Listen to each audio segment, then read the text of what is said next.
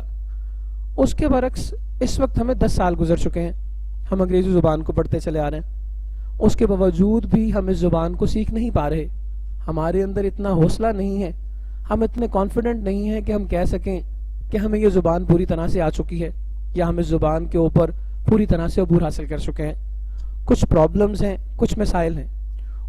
اپنے مضمون کو, اپنے سبجیکٹ کو سٹارٹ کرنے سے پہلے ہم انہی باتوں کو پہلے کلیئر کر لیں گے کہ اب تک 10 سال گزارنے کے باوجود بھی ہم اس زبان کو کیوں نہیں سیکھ سکے, اور اگر سیکھ بھی لیا تو کیوں ابھی بھی ہم ایک کانفیڈنٹ سٹیج کے اوپر نہیں پہنچ پائے کہ اب ہم اس کے اندر کوئی غلطی نہیں کریں گے.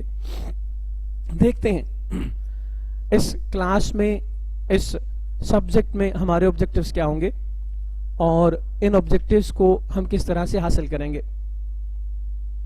اگر آبجیکٹیوز کی بات کی جائے, ہماری سب سے پہلی بات کیا ہوگی؟ Language learning. ہم نے زبان سیکھنی ہے. دیکھیے, امتحان میں جا کر کچھ سوالوں کو یاد کر کے ان کا جواب دینا, یس وہ ایک ضرورت ہے ہماری, لیکن ڈیورنگ کلاسز, انگلش کی کلاس میں ہمارا بنیادی مقصد یہی ہونا چاہیے کہ ہم زبان سیکھ رہے ہیں. ہم ہر لیکچر کے بعد, ہر کلاس کے بعد کم از کم ایک بار یہ بات ضرور سوچیں کہ آج ہم نے انگریزی زبان کے اندر نیا کیا سیکھا اور ہم اس کو اپنی زندگی میں کس طرح سے استعمال کر سکتے ہیں. اور دوسری انتہائی اہم بات, کمیونیکیشن سکلز. کمیونیکیشن سکلز مطلب میں نے اپنی بات کسی تک کس طرح سے پہنچانی ہے. میں اپنے استاد سے بات کرتا ہوں تو مجھے کون سا لہجہ اپنانا چاہیے, بہن بھائیوں سے بات کرتا ہوں تو کون سا انداز مناسب ہوگا, میں اپنے والدین سے بات کرتا ہوں تو مجھے کن الفاظ کا چناؤ کرنا چاہیے, اگر میں امتحان میں لکھتا ہوں تو میرا انداز کیسا ہوگا. ان ساری کی ساری باتوں کے اوپر ایک عبور حاصل کرنا, کمانڈ حاصل کرنا, اسے کمیونیکیشن سکلز بولا جاتا ہے. ہم کمیونیکیشن سکلز کے متعلق بات تو کریں گے, لیکن ہمارا میتھڈ, ہمارا سسٹم جس کے ذریعے ہم پڑھنے کی کوشش کر رہے ہیں, اس کا زیادہ تر توجہ, اس کی زیادہ تر توجہ ریڈنگ اور رائٹنگ سکلز پر رہیں گی.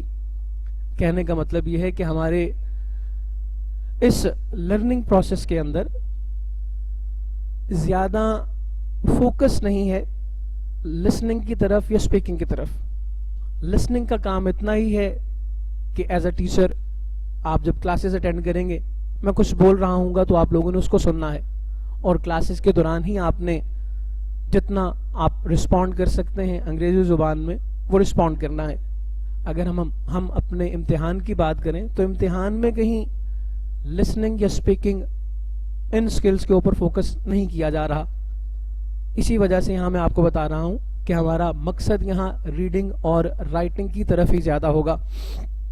ہم اپنے ان مقاصد کو, ان باتوں کو حاصل کس طرح سے کریں گے؟ ایک طریقہ ہے زبان سکھانے کا جسے کہا جاتا ہے grammar translation method. Grammar translation method. مطلب جیسے اس وقت میں آپ لوگوں کے سامنے اردو زبان بھی استعمال کر رہا ہوں اور انگریزی زبان میں بھی بولنے کی کوشش کر رہا ہوں. گرامر ٹرانسلیشن میتھڈ زبان سیکھنے کا ایک طریقہ ہے جس کے اندر ہم اپنی مادری زبان اور اس کے ساتھ ساتھ جس زبان کو سیکھنا ہو اسے بھی استعمال کیا جاتا ہے. مطلب آپ کو کچھ ریٹن لٹریچر دے دیا جاتا ہے, آپ کو کچھ لکھا ہوا مواد دے دیا جاتا ہے, آپ اس مواد کو اپنی مادری زبان میں ترجمہ کرنے کی کوشش کرتے ہیں. اور آپ جانتے ہیں کہ پچھلے 10 سال سے جو زبان سیکھنے کا طریقہ اپنایا گیا یہی رہا. آپ جس کسی بھی اسکول میں تھے, جہاں کہیں بھی آپ نے پڑھا, اسی طریقے کے تحت آپ کو پڑھایا جا رہا ہے. And this is a slow process. یہ ایک آہستہ آہستہ سکھانے والا طریقہ ہے. اسی وجہ سے ایسا ہوا کہ آپ پچھلے 10 سال سے زبان کو سیکھنے کی کوشش کر رہے ہیں اور ابھی بھی پوری طرح سے اس کے اوپر عبور نہیں آ سکا. لیکن اسی میتھڈ کے ذریعے چلنا ہے اور اسی ہی کے ذریعے آپ کے ارد گرد سب لوگ سیکھ رہے ہیں. یہ طریقہ سلو ہونے کی وجہ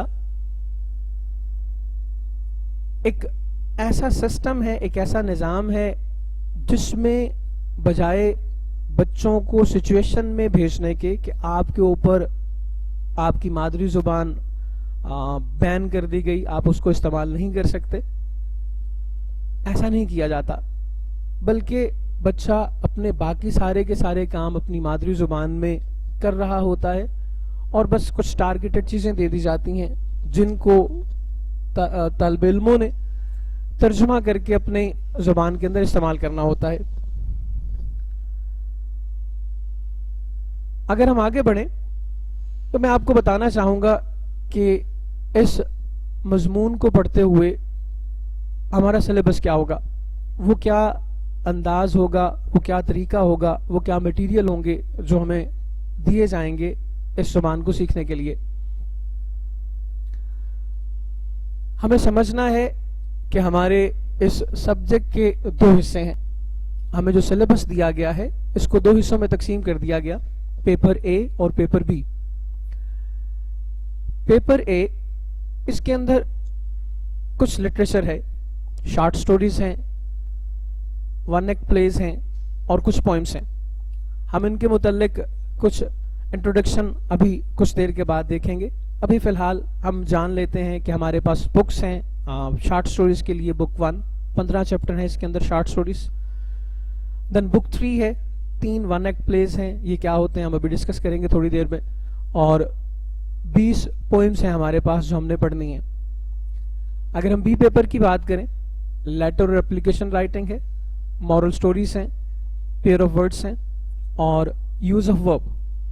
ان چیزوں کے متعلق کوئی ریٹن, کوئی فکسڈ مٹیریل ہمیں پرووائڈ نہیں کیا گیا.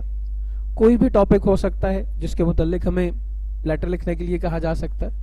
کسی بھی انداز سے ہمیں اپنے کالج کے پرنسپل کو اپلیکیشن لکھنے کے لیے کہا جا سکتا ہے. مورل سٹوریز کے لیے ہمیں سٹوریز یاد کرنا ہے, سٹوری لکھنے کا طریقہ ہم نے سیکھنا ہے اور ہمیں ایک مورل دے دیا جاتا ہے پیپر میں جس کے متعلق ہم نے کہانی لکھنی ہے. پیئرز آف ورڈز آپ میٹرک میں بھی یاد کرتے رہے. پیئر آف ورڈز کے متعلق کچھ ہیلپنگ بکس ہیں جہاں سے آپ کو مٹیریل مل تو جائے گا لیکن کچھ فکسڈ معلومات نہیں ہیں اس بات کے متعلق کہ ہمیں کہاں سے یہ کچھ سوال پوچھا جائے گا. اور use of verbs means tenses ہم لوگوں کو کلیئر ہونے چاہیے. ان ساری کی ساری باتوں کو جب ہم سیکھ لیں گے تو سیکھنے کے بعد ان کو ایویلویٹ کرنے کا طریقہ کیا ہوگا, ہم سے پیپر کس طرح پوچھا جائے گا, پیپر میں ہمیں کیا کرنا ہوگا. یہ مضمون 100 نمبر کے لیے ہے. ان 100 نمبروں کو 2 حصوں میں تقسیم کیا گیا ہے. آبجیکٹیو پیپر ہے ہمارے پاس 20 نمبر اور اس پیپر کو ہم نے 30 منٹ کے اندر حل کرنا ہے اور 20 ہی سوال پوچھے جائیں گے اس حصے میں. سوال نمبر 1 یعنی آبجیکٹیو پارٹ ہمارے پیپر کا, یہاں سینونیمز پوچھے جاتے ہیں. میں آپ کو دکھاتا ہوں اس کے کچھ دیر کے بعد. ایک ماڈل پیپر بھی ہے میرے پاس کہ ان کو کس طرح سے پوچھا جاتا ہے اور یہ ریہرسل آپ لوگ کر کے آئے ہیں پہلے میٹرک میں. ہمارے پاس جو ڈویژن ہے شارٹ سٹوریز کی, پلیز کی اور پوئمز کی, جیسے میں نے آپ کو بھی دکھایا, یہ 10 سینونیمز پوچھے جاتے ہیں 5 شارٹ سٹوریز میں سے، 3 پلیز میں سے اور 2 پوئمز میں سے. اسی طرح سے ایم سی کیوز کے اوپر کویشچنز ہوتے ہیں، ایک سوال پوچھا جاتا ہے، 4 آپشنز دے دیے جاتے ہیں آپ کو، آپ نے رائٹ آنسر بتانا ہے اس میں سے. 5 نمبر ہوں گے اس کے، 3 کویشچن شارٹ سٹوریز میں سے پوچھے جائیں گے اور 2 پلیز میں سے.